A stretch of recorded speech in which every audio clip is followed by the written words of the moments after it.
एकीकडे फलटण तालुक्यात प्रथमच बागायती पट्ट्यात दुष्काळ सदृश परिस्थिती निर्माण झाल्याने अनेक समस्या निर्माण झाल्यात। फलटण तालुक्यातील नीरा कॅनलला पाणी नसल्याने शासकीय योजनांच्या विहिरींनाही पाणी खूप कमी आहे। फलटण तालुक्यातील ग्रामीण भागात पाण्याचा प्रश्न गंभीर असतानाच प्रशासकीय यंत्रणा मात्र दुर्लक्ष करत असल्याचे चित्र आहे। मात्र यावर तोडगा म्हणून खटके वस्ती गावचे सरपंच बापूराव गावडे यांनी स्वखर्चाने टँकरच्या माध्यमातून तब्बल 3000 लोकांना दररोज पाणी देण्याचा उपक्रम सुरू केला आहे। फलटण तालुक्यात पंचायत समितीमध्ये प्रशासक असल्याने अधिकारी मनमानी कारभार करत असल्याचा आरोप गावकरी करतात। खटके वस्तीचे सरपंच बापूराव गावडे यांनी केलेल्या या अनोख्या उपक्रमाचं सर्वत्र कौतुक होताना दिसतंय। आमच्या गावाची लोकसंख्या 3000 असून मागील 5 वर्षापासून आमच्या खटके वस्ती गावाला सुरळीत पाणी पुरवठा होत होता, परंतु पावसाने ओढ दिल्यामुळे एक विहिरीला पाणी कमी पडलं।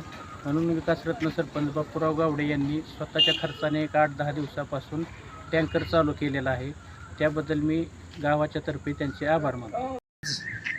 सर्व महाराष्ट्रामध्ये किंवा इथं सगळीकडे दुष्काळी परिस्थिती आज लक्षात येता श्रीमंत रामराजे नाईक निंबाळकर साहेब, श्रीमंत संजीवराजे नाईक निंबाळकर साहेब, श्रीमंत रघुनाथराजे नाईक निंबाळकर साहेब व आमदार साहेब दीपकरावजी चव्हाण साहेब यांच्या माध्यमातून मी त्यांच्यापाशी असा विषय काढला की आज आपल्या खटके वस्ती गावात माझ्या माहितीप्रमाणे पहिल्यांदाच दुष्काळ पडलेला दिसतोय, पाणी उपलब्ध नाही।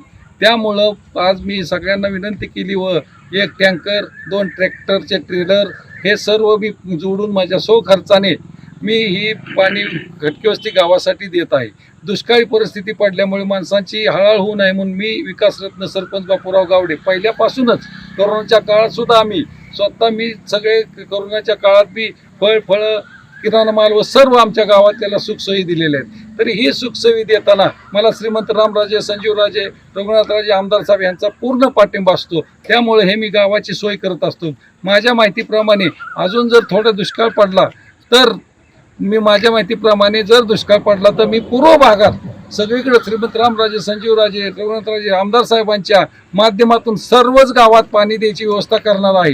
ही माझं हित आहे। तरी आज आपल्याला कॅनलचं पाणी आटलेलं आहे। कॅनलचं पाणी आटल्यानंतर प्रत्येक गावची ग्रामपंचायतची विहीर ही आटत असते। त्यामुळे आजची परिस्थिती जी झाली ती कॅनल आटल्यामुळे झाली आणि कॅनल आटल्यानंतर आमच्या ग्रामपंचायतींच्या विहिरीला पाणी कमी पडलं। आज मी 5 वर्ष झालं सरपंच आहे, परंतु आम्ही रोज पाणी सोडत असतो ग्रामपंचायतचं।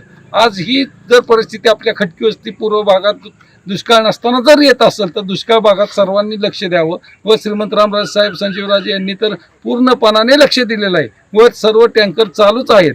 त्यासाठी मी ही जी उपक्रम राबवतोय ती माझा पूर्व भागात राबवायचा आहे व त्यामुळं सर्वांचं माणसांचं जी दुष्काळ आहे पाण्याचा तो जाईल। गोरगरिबांची जनावरं वगैरे त्यांना पाणी मिळत नाही, वन फिरतात। त्यापेक्षा ही जी उपक्रम मी स्वतः राबवला आहे त्यामध्ये श्रीमंत रामराजे, संजीवराजे यांचा सहभाग असल्यामुळे हा उपक्रम मी करत आहे व इथून पुढे गावाला कुठलाही दुष्काळ जाणवू देणार नाही एवढंच मी ग्वाही देतो।